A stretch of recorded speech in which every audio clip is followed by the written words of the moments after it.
Talin Alakia ni mchezaji wa timu ya taifa upande wa kiungo na winga. Kwa sasa anacheza AFC Lockdale nchini Uingereza.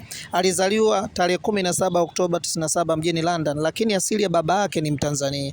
Talin alipata umaarufu mkubwa baada ya kuitwa kwenye kikosi cha timu ya Taifa Stars kwenye mashindano ya AFCON 2024. Alicheza dhidi ya Morocco na Misri. Alifanya vitu vizuri sana, alisaidia timu na ilionyesha kwamba ina wachezaji wanaocheza nchini ndani na nje ya nchi kama yeye.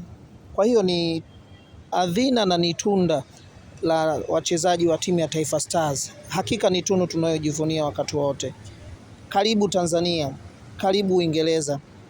Hakika tutakutumia, hakika utaonyesha uwezo wako mkubwa, kwani bado una nafasi zaidi. Usisahau kusubscribe, kulike na kucomment Magaya Sports Channel. Asante sana.